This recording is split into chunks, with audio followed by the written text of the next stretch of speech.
Good morning, you guys. It's Amanda. Just wanted to hop on here this morning and share a little bit of what's on my heart, and some of this came from my takeaways from the Tony Robbins business results retreat that I just went to with my team in Portland, and some of it is just good old-fashioned experience and what I've been through over the last 3 years that kind of lend to some of this stuff. When you have this limiting story, right? This limiting belief that you tell yourself, it sets up what you're capable of, and it puts barriers in front of you and your progress. So I just want to talk a little bit about that. I think it's a really powerful thing to recognize what we do that limits how far we go and what we can accomplish. So I'm gonna straighten this just a smidgen. Sorry, guys. So every one of us has a story that we have written for ourselves. And one of the things we did at this workshop was we wrote it all out. Good morning, Christina. Oh, I love this jacket too. Thank you. Every one of us has a story that we tell ourselves, that we've written for ourselves, that we've said is what we are, whether we realize it or not. So one of the things we do in life is we say, one of the things we did at this workshop anyway, was we were forced to write this out on paper, which was really difficult. It was hard to pinpoint, because you don't want to say that that is who you are or that you have these barriers. So we did it in little steps, but ultimately it built up to this overall message of who you have been in the past and how that's holding you back for the future. Does that make sense? So my story started, I had my little notebook and I was taking notes, and so I started writing my story here, and I'll try and share it with you. I wrote, I am an excellent mother. I will move mountains for my children. I'm a fierce warrior mommy who will help mold and shape my children to have incredible futures full of potential. I have overcome so much adversity, years of pain, and some forms of physical and emotional abuse. I have learned to overcome things that hold me back and weigh me down. I have lost a baby, and no matter what, I am still a good mother. I have stuck by my husband's side as we have had battles to face. I have been a rock for my family. I have overcome depression, and even when it creeps back in, I dig deep and kick its ass, eventually. I was a straight A student. I was an all-state athlete. I helped raise my brothers and sisters while my parents sacrificed time to work. I went to college at the University of Washington and entered with a ton of credits and left a quarter before graduating. I have made more people laugh behind the bar than a comedian, and talked more people through their problems than a shrink. I was a class officer. I was a class clown. I was a camp counselor, and a fun one. I was a lifeguard and a swim teacher.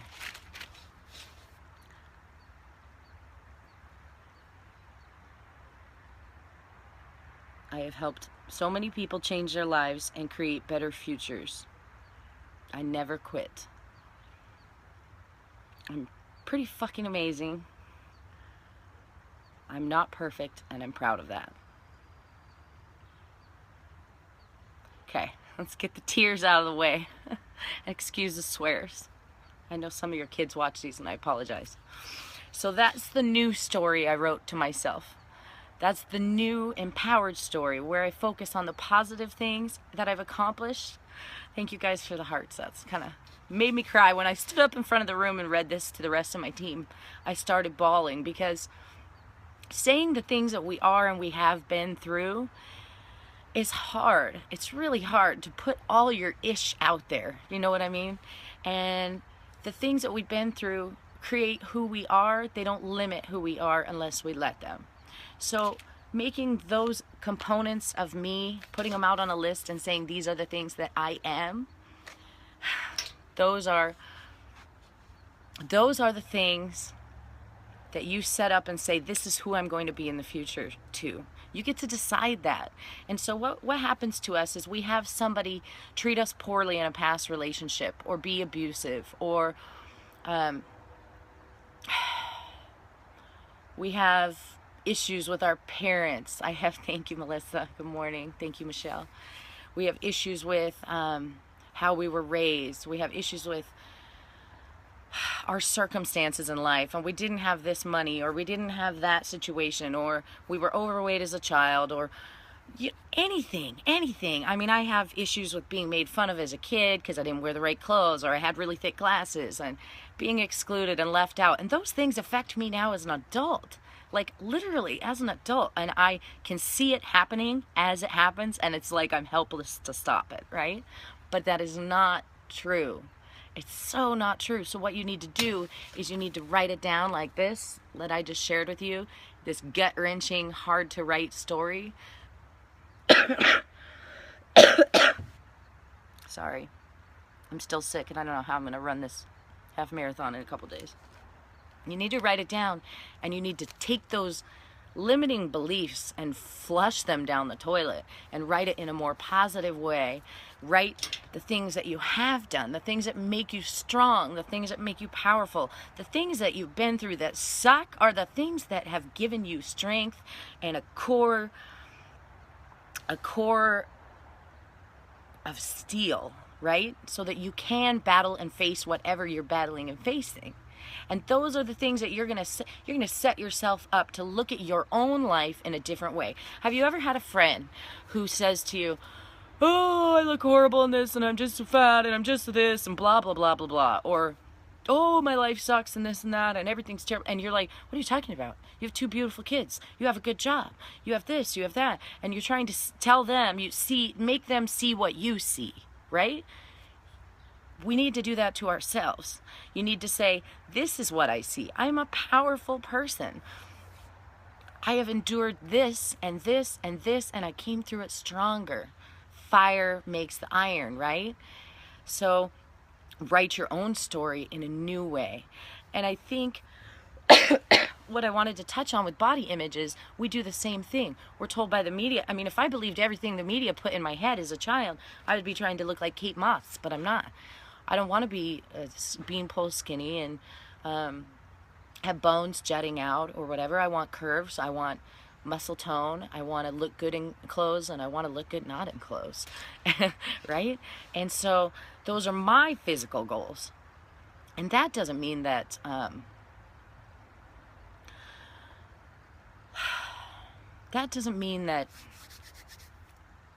those things don't affect us. It means that we need to create our own reality, right?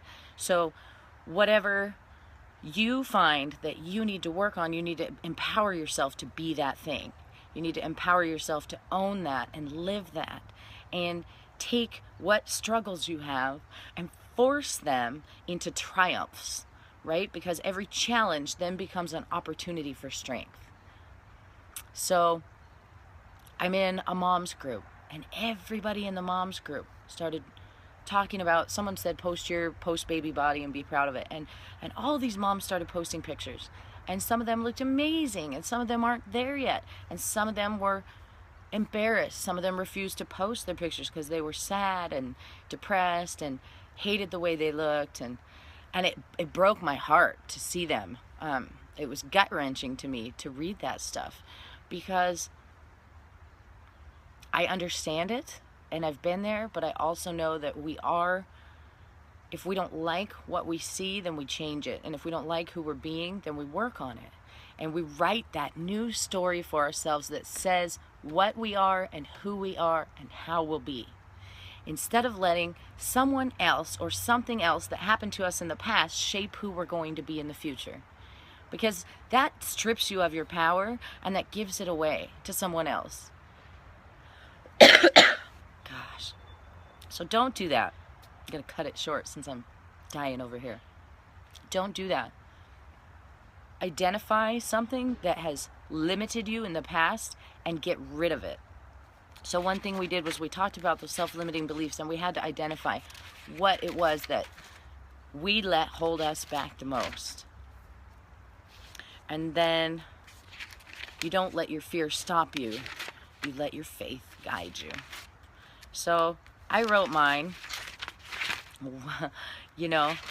talked about my biggest fear, which is upsetting and disappointing other people. I'm always worried about doing something that will be a disappointment to someone else or failing the people that matter to me. Not being a good enough coach to the coaches on my team. Not being a good enough coach to my coach, who's always doing her best to help me. I don't want to disappoint her. Not being a good enough student for my parents. Not being a good enough big sister for my siblings. Not being a good enough wife to my husband. Those are the constant, silent thoughts in the back of my head with every decision I make that try and affect my progress in any direction. Not being a good enough leader at work, not being a good enough aide at work, not being a good enough help to my nurses that they wish that they had better. That's a limit I put on myself, and that's not fair to myself or anyone else. So here's the stupid notebook again, right? Hey, Nancy. So here's what I did. I wrote it down. I thought about what I was going to let go of that affects me, just that one thing, and that's the one thing I'm working on right now, right? One thing. So mine is what I was just talking about, that fear of failing others and disappointing them. Because it affects everything I do, like every decision I make. Will I disappoint somebody? So I wrote this out in an empowering way to take with me and move forward. So I wrote, I am a beautiful, brave, confident, and deserving wife, mother, and mentor. The reason I added that word deserving is because I feel like we think we don't deserve good things.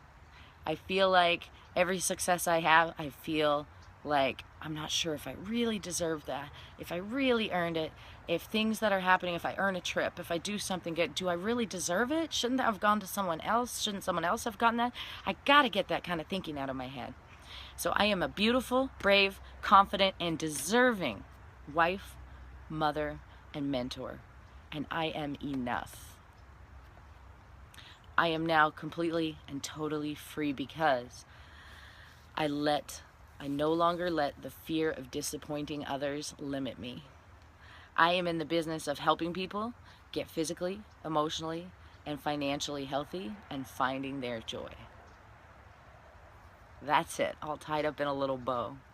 What I'm letting go of, what I am and owning and embodying, empowering on the way forward, and what I do as a coach, as a mother, as a wife, in my vision. Because that's what matters, how I see me, not how others see me. Because if you're sitting there thinking, someone might judge me, everyone's going to judge you. Everyone. Everybody will be judged by everybody else. And if you're sitting there limiting your actions or making your choices based on fear that someone else will judge you, you better suck it up, buttercup, because everyone will judge you, and everyone... You know what they say about opinions. Everyone's got one, and everyone thinks that it's theirs to share or to put on you. And you just have to block that and not let them put their stuff on you. It is not their life. It is your life. So I don't care if someone thinks that what I'm doing is silly, because it makes me feel good and I know I am changing lives. I don't care if someone thinks I'm not a great mother, because I'm doing the best I can in the way that I think is great, and we're all just doing that. Every single one of us. Mothers, fathers, parents, siblings, we're doing the best we can to be the best people we can, and nobody has a roadmap to be perfect to any of this stuff. We learn as we go. We make mistakes. We trip, we fall, we stumble, but we get back up. Right? So that's really all I have for you this morning. I just wanted to put that little statement out there and show you that I haven't always felt this way, and I still struggle, but I'm constantly working on it. I'm constantly trying to improve it and be better at it and make myself a better friend, a better coach, a better wife, a better mother. And it's hard sometimes to not let that story that we have, because I could write that whole story I read to you earlier, I could write that in a much different way. I'm not deserving of good things. Nobody treats me well. God punished me by making me lose a child. I didn't finish college because I'm stupid. I'm a quitter. I don't finish things that I start. I am not deserving of love and success because I haven't had it so far, or because this and that and the other happened. You can write it any way you want, but it's up to you on how you read and write it. Does that make sense? So for me, I choose to write those things as empowering, powerful statements of who I am and where I've been and what that makes me to this day, and I challenge you to do the same, because it will change your focus and it will shift how you view yourself, because only you are the author of your story. Only you can write what your life is going to look like. And if you let other people take the pen in their hand and dictate how your life is going to be and you follow them, you're letting them lead you and tell you how you're going to feel about you. And that's ridiculous. It is. And we all do it at some point in some way. I look for validation from Daryl if I'm doing things right as a wife. And if I don't get it in the way that I am looking for it, then I feel like I'm failing as a wife. And that is not correct. I can't put that on him. I need to own what I'm doing and know that I'm trying my best. And if I don't like something, or I don't feel like I'm doing something good enough, then I need to do better or try. But there's no real such thing as trying, right? If you watched my video last week, you know you can't try to pick up this pen. Go ahead, try it. I can't try. I can pick it up or I can't, but I can't just try. So don't try and shift your focus. Don't try and look at the world differently. Just do. Don't try and think that you're going to be a better person. Don't try and think that you might be successful at something. Just think you will be. And then read and write your story in a new, empowering way and make yourself see yourself the way you want to see yourself. And then embody that and own that and make it yours. Okay? I hope this helps you in some way or added some value for you today. I'm going to go knock out my very last PIO workout. And then I will have completed that program and can knock it off my list. I feel uber flexible, so I'm really glad I did it. And then I will be doing the Portland half this Saturday or Sunday, and I will be sweating, struggling, coughing, wheezing, gasping, and crawling to that finish line, and I will keep you all posted on that. I hope that you all have an awesome day and that this was helpful. Love you guys. Bye.